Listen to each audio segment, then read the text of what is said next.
We're talking about service members who came in the late 70s. It was decades after the nuclear testing, and they cleaned up the radioactive debris.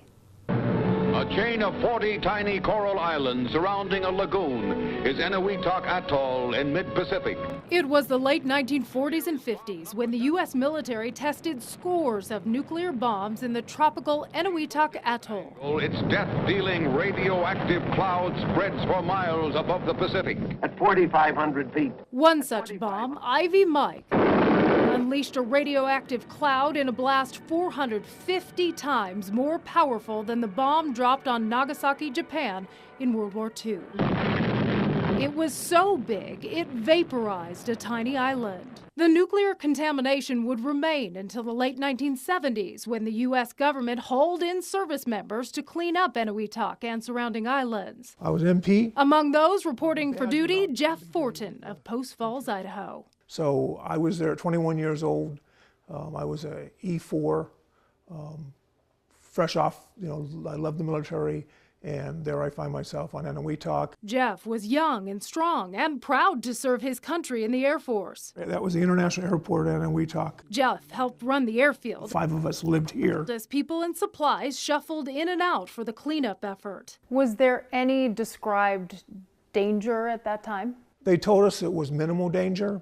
They said that it was low-level radiation, but it wouldn't be anything that would affect us as individuals, and we believed them. It wasn't until the end of his year at Eniwetok, Jeff started wondering if the radioactivity he couldn't see was quietly infiltrating his body. Towards the end of my tour in '79, I did have 2 cysts taken out of my left arm that just happened to develop while I was on the island. Two on Your Side requested Jeff's VA medical records. Those records state Jeff also developed asthma and skin conditions related to his service. Among the hundreds of pages, a doctor writes, quote, he was exposed to radiation in service. As the years passed, Jeff's inexplicable medical problems grew. He attributes just some of them to his service. I have moderate COPD. I get short of breath. Were you ever a smoker? Nope, never smoked. VA doctors also diagnosed an autoimmune disease ravaging his spine, rendering the 58-year-old unable to work. While a doctor hasn't connected the dots, Jeff believes that condition was aggravated by radiation exposure. We got a Humanitarian Service Award for serving out there. We made some good friendships, and we helped foreign people get their land back. But at what cost? Lives, health issues. Over the years, veterans who cleaned up Eniwetok began reaching out to one another and realizing a large portion of them have battled unusual health issues and an alarming rate of cancer. That includes Jeff Dean and Paul Laird, who now live in Maine. I'm a stage 4 cancer survivor. I've had 2 other bouts with bladder cancers. But the federal government has yet to wholly recognize the radiation risk and resulting health issues of Eniwetok veterans. We deserve to be recognized, and we need the medical assistance, and there's a lot of people right now that are sick and battling for their lives. That's where Hawaii Congressman Mark Takai hopes to help. His office estimates the cancer rate alone among Eniwetok cleanup workers at about 35%. There's, from my perspective, clearly some link between what they were doing on the atoll and some other health challenges they have now. I talked with Congressman Takai about the bill he introduced called the Atomic Veterans Healthcare Parity Act. Like other veterans exposed to ionizing radiation while in service, it would pave the way for service-related treatment and additional benefits for Eniwetok cleanup veterans. I reached out to the Spokane VA Medical Center for comment about Eniwetok veterans as a whole. That's where Jeff is treated. They told me, quote, because there is legislation pending at the core of your query, VAMCs cannot make any formal comments about it. But Congressman Takai tells me that legislation was actually a last resort.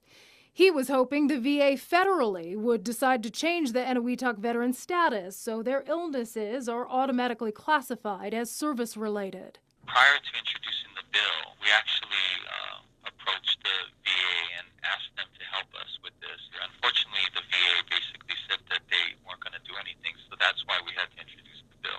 I contacted the VA both locally and nationally about Congressman Takai's assertion to me that the VA didn't step in when requested. I gave them several days and a clear deadline for our story. I didn't hear any response. This Air Force Commendation Medal was awarded to me for my service at an Wetumpka. Back in Post Falls, Jeff has filed for federal Social Security and expanded VA benefits that are now under review. Here I am, 18 years old. If Congress passes the Atomic Veterans Healthcare Parity Act, he knows it wouldn't cure his ills, but it would provide a cushion where now there is none. Well, I'd be able to not owe my in-laws for the rent on my house, and I'd be able to cover the expenses and not have to rely on family and friends to make ends meet. Jeff hopes the federal government ultimately stands up to care for him and his fellow Wetumpka veterans. But there's a long way to go. In the same honorable way those veterans stood up for their country. If you had it to do over again, would you have done anything different in terms of your service? In a heartbeat, I'd do it again. Do you still have that passion that prompted you to serve? I do. I do. Wetumpka veterans can individually apply for expanded benefits through the VA. Jeff Fortin has been going through that process for about a year now. Right now, Congressman Takai's bill has picked up sponsors from both parties, but at this point it's not given a high probability of passing. But the congressman points out to me they've just started this quest. He tells me he's still hoping to work with the VA on behalf of these veterans. I'm Jane McCarthy, KREM2 News.